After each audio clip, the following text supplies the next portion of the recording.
महाशिवरात्रि पर शिव जी को करें प्रसन्न और कैसे करें ये हम बताएंगे।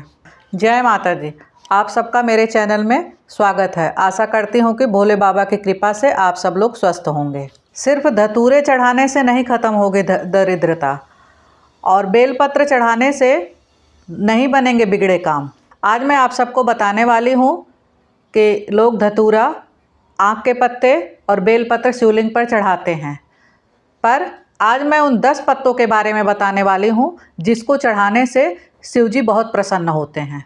आइए आपको बताएं। देवों में देव महादेव हैं। शास्त्रों की रचना से हमें यह पता चला कि जब सृष्टि की रचना करना होता है तो भोलेनाथ ब्रह्मा जी बन जाते हैं। भोलेनाथ के अलावा जगत में कुछ भी नहीं है।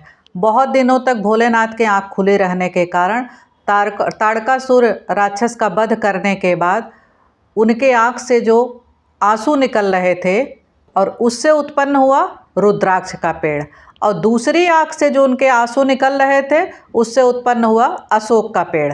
अशोक का पौधा घर में लगाने से उस घर में कभी शोक नहीं होता है, और शिवलिंग पर अशोक का पत्ता चढ़ाने से संतान की उत्पत्ति होती है और संतान हमेशा आगे बढ़ती रहती है। आम का पत्ता जरूर शिवलिंग पर चढ़ाना चाहिए। आम का पत्ता चढ़ाने से घर की दरिद्रता दूर हो जाती है, और घर के मेन दरवाजे पर अगर आम का तोरण लगाया जाता है तो घर की नकारात्मकता दूर होती है।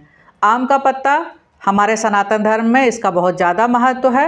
जब भी हम कलश की स्थापना करते हैं तो उसमें पंच पल्लव में आम का पत्ता जरूर रखते हैं, और जब हम हवन करते हैं तो जब घी की आहुति देते हैं तो कई बार आपने देखा होगा कि आम के पत्ते से ही आहुति दी जाती है। और जब कुंवारी कन्याओं का विवाह होता है तो उनको जो वो कंगन बांधा जाता है तो आपने देखा होगा कि उसमें आम के पत्ता जरूर बांधा जाता है। तो इसलिए जो है इस महाशिवरात्रि पर आम का पत्ता आप जरूर चढ़ाएं। और भगवान शिव को जो है धतूरे का पत्ता और भांग का पत्ता अति प्रिय है, तो आप इस महाशिवरात्रि पर उनको जरूर चढ़ाएं। इससे मानसिक तनाव कम होगा।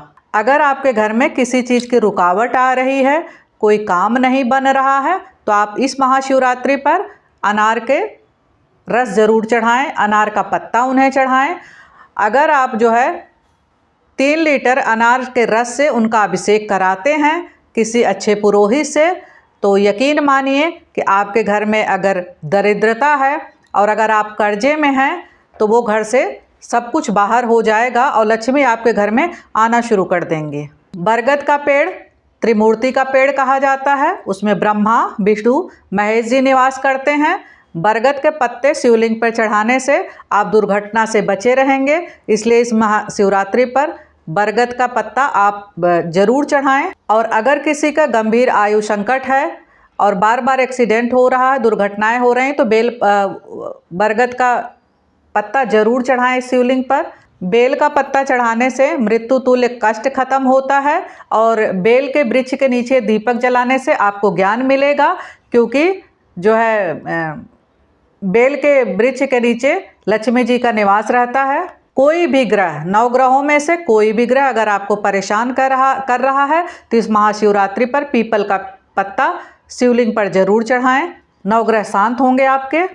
अगर आपका समय कितना भी बुरा चल रहा हो, अगर शनि की 7.5 चल रही हो, ढैया चल रहा हो, तो शिवलिंग पर शमी के पत्ते चढ़ाने से महादेव की बड़ी कृपा मिलती है। और अगर आपको शमी का फूल मिल जाए तो सोने पे सुहागा अगर आप इस महाशिवरात्रि पे चढ़ाते हैं तो भोलेनाथ की कृपा जल्दी होने लगेगी आप पर।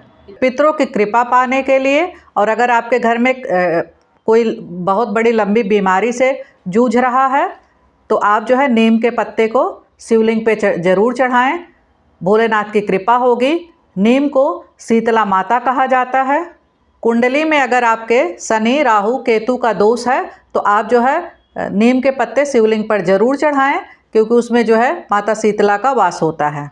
अगर आपके जीवन में कलेश हो, आपके रिश्ते नहीं सुधर रहे हों, आपके शत्रु ज़्यादा हो गए हों, तो आँख के फूल का पत्ता मतलब मदार के पत्ते को शिवलिंग पे जरूर चढ़ाएं। इससे शिव जी की आप पे कृपा होगी और रिश्ते धीरे धीरे सुधरने लगेंगे। इस साल आप शिवरात्रि पर कोशिश करें कि सारे पत्ते आप शिवलिंग पे चढ़ाएं। अगर आपको जो पत्ता नहीं मिल रहा है, जो भी मिल रहा है, श्रद्धा भाव से आप जाके शिव जी पे जरूर चढ़ाएं। इससे शिव जी अति प्रसन्न होंगे।